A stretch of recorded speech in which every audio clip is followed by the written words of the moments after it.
10º dia, a Trindade. Um Deus maravilhoso. A cerimônia do casamento é algo que mexe com todos. Parece que entramos em uma atmosfera diferente. A ornamentação é detalhada, a música é especial, a profusão de flores, os convidados estão vestidos com elegância, o pessoal encarregado da recepção é gentil e atencioso.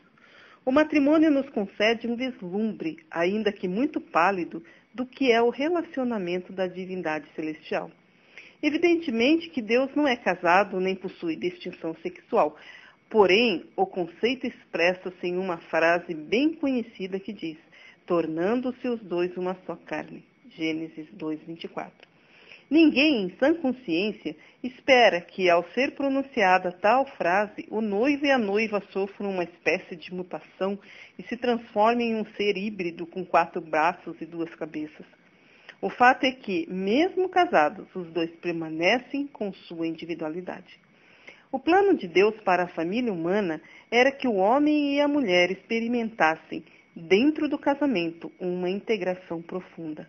Adão e Eva deveriam desfrutar de um relacionamento íntimo com objetivos iguais, unidade em propósitos e planos, um conhecimento profundo e total um do outro, que permitisse a convergência das emoções e até mesmo uma identificação intelectual, quase como se seus corações pulsassem no mesmo ritmo. O primeiro casal tinha conhecimento íntimo um do outro. E essa intimidade é muito mais do que relacionamento sexual. É um saber dos desejos, anseios e vontades do outro. Adão podia olhar para Eva e quase saber o que ela estava pensando. Poderia até antecipar suas reações frente às circunstâncias, devido à profundidade do conhecimento mútuo. O amor era o elemento primordial da unidade entre eles e se revelava no altruísmo, ou seja, no abrir mão de si mesmo em prol do outro. O amor afetava o relacionamento dos dois em todos os sentidos. E Deus compartilhou isso conosco, pois somente encontramos a verdadeira felicidade se amamos dessa maneira.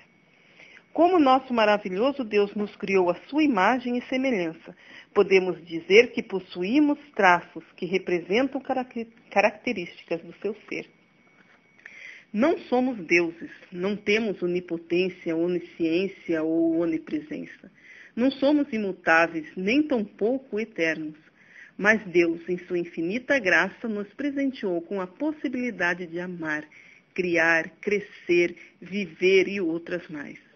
Além disso, nos concedeu, por meio do matrimônio, uma ideia, ainda que pálida, de como é o relacionamento entre os membros da Trindade Celestial. Deus nos criou macho e fêmea, como indivíduos diferentes que se completam. Assim podem desfrutar de toda a profundidade do amor e de um feliz relacionamento.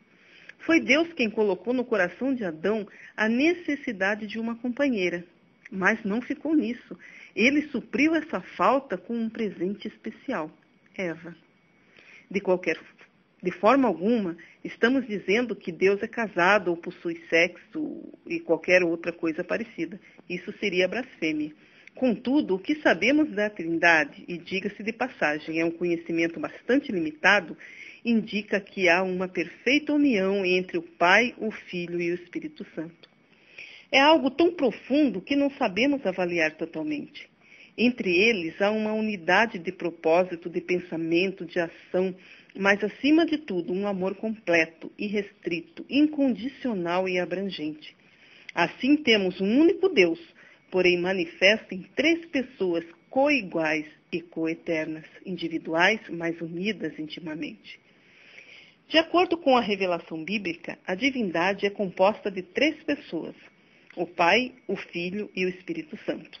Não temos um Deus que ora se faz de Pai, ora de Filho e outras vezes de Espírito Santo. Pelo contrário, temos um Deus triuno, manifesto em 3 pessoas coeternas, igualmente perfeitas, completas e todo-poderosas. É esse Deus maravilhoso que luta por nossa salvação e que almeja ter um encontro conosco.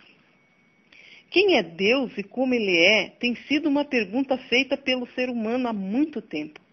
Muitos povos criaram deuses para si, em geral, baseado nos elementos do cotidiano, como fenômenos da natureza, características do mundo e até mesmo sentimentos e qualidades inerentes ao ser humano. Como a criação sempre é um espelho do seu Criador, projetavam em seus deuses elementos que são peculiares ao homem, ou seja, seus deuses eram a imagem e semelhança da humanidade. Por isso essas divindades brigam entre si, ficam iradas e descontam no povo aqui embaixo. Adoram ser bajuladas e precisam ser convencidas a realizarem alguma coisa boa em prol da humanidade. Desde pequenos somos ensinados a identificar Deus, o Pai, como um senhor de barbas brancas, sempre distante, talvez com um olhar investigativo sobre nossa pessoa, buscando algum erro ou falha em nossa conduta para nos castigar com pragas e maldições. Por outro lado, parece que Jesus é um ser de voz meiga e gentil, clamando a esse Pai e intercedendo para que não sejamos destruídos. E, graças ao amor e sacrifício do Filho, o Pai nos livra da condenação. Já o Espírito Santo é o ser menos conhecido da divindade, e talvez por isso fale-se tão pouco sobre ele. Contudo, nos esquecemos de que no começo da Bíblia, no relato da criação do mundo, o Espírito Santo já aparece como Criador, no mundo ainda caótico. No Evangelho de João 1, 1 e 2, e na Epístola de Hebreus 1, 2, encontramos declarações de que Jesus foi o Criador de todas as coisas. Porém, o mesmo Jesus declara no Evangelho de Marcos 13, 19, que Deus criou o mundo. Estes textos nos mostram que o Pai, o Filho e o Espírito Santo estavam presentes na criação do mundo, que nós fomos criados pelo Deus triuno e, por isso, podemos compreender quando Deus diz: façamos o homem à nossa imagem, conforme a nossa semelhança. Gênesis 1, 26. Vemos aqui o Criador falando e traçando planos no plural. É interessante notar que todas as demais criaturas surgiram por uma ordem expressa de Deus, mas o ser humano foi formado pelas suas divinas e poderosas mãos. Fico pensando no trabalho de elaboração, na discussão sobre o projeto, na moldagem de cada detalhe. Quanto carinho demonstrado por um ser tão frágil como nós. O apóstolo Paulo também faz uma referência magnífica ao trabalho conjunto de Pai, Filho e Espírito Santo no plano da salvação, ao falar da graça do Senhor Jesus Cristo, do amor de Deus e da comunhão do Espírito Santo. 2 Coríntios 13, 13. Na verdade, Deus estava em Cristo, reconciliando consigo o mundo. 2 Coríntios 5, 19.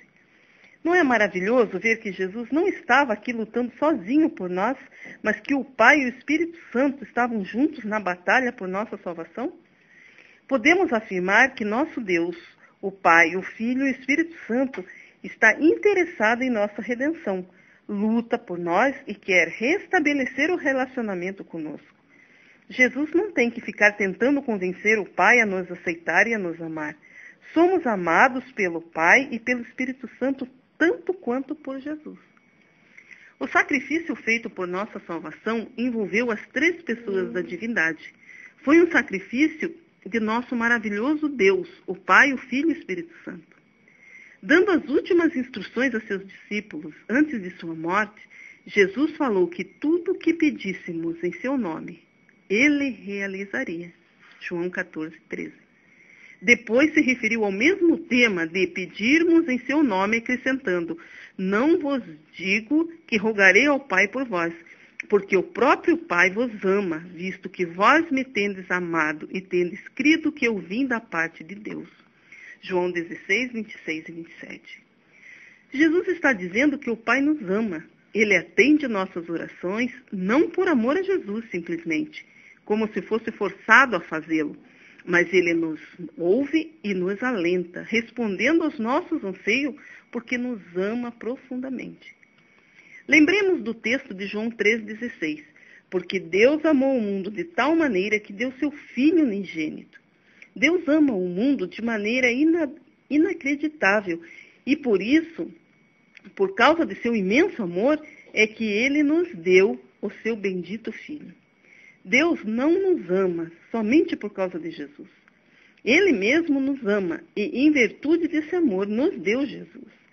Nós temos um Deus, Pai, Filho e Espírito Santo, que nos ama de forma extraordinária e, devido a esse amor, nos quer resgatar e salvar. O fato é que na entrega de Jesus, vemos a entrega das demais pessoas da divindade. Talvez não consigamos compreender toda a complexidade do relacionamento da Trindade Celestial. São muitos conceitos teológicos que se misturam e há muito mistério, ou seja, verdade não revelada para nós.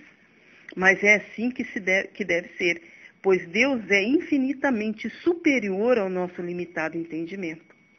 Muitos se esquecem de que Deus é o Criador e nós apenas criaturas. Não há como compreendermos completamente aquele que é infinito. Podemos, de certo modo, absorver parcialmente pequenos raios de luz que emanam de seu trono majestoso. Mas o que temos é muito pouco, e nem na eternidade conseguiremos entrar em seus conselhos e entendermos tudo a respeito de sua pessoa e poder. Deus nos revela aquilo que podemos absorver e que se faz necessário para nosso relacionamento com Ele. E isto basta. Quando nos aproximamos desse assunto sobre o qual não temos revelação suficiente, e por se tratar diretamente de nosso Supremo Criador, é necessário que sejamos cautelosos e zelosos, respeitando nossos limites e reverentemente adorando a magnificência de seu ser. Infelizmente, o ser humano, na tentativa de dominar todo o conhecimento, arrogantemente estabelece conjecturas sobre a Trindade divina, como se essa pudesse ser expressa em conceitos humanos, tentando abarcar em uma definição aquele que jamais poderá ser completamente definido por mentes humanas. Isso é muito perigoso. Sabemos o que precisamos saber, que Ele nos ama infinitamente e que podemos, pela graça e misericórdia dEle, nos relacionar com esse Deus que é todo-poderoso.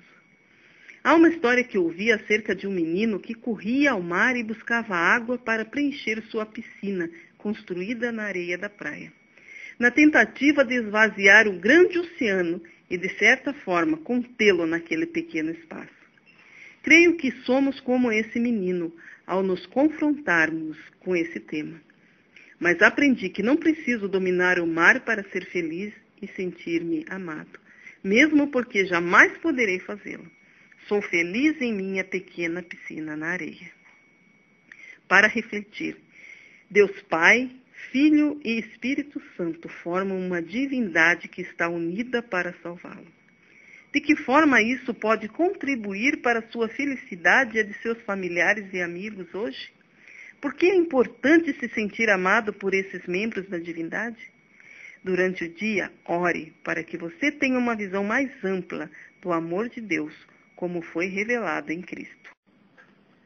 Se você gostou da mensagem desta audioapostila, rumo às 40 madrugadas de caminhada com Cristo, e deseja obter mais informações e descobrir um dos nossos locais de reunião próximo à sua residência, acesse o site www.esperança.com.br. Esperança sem o cedilha.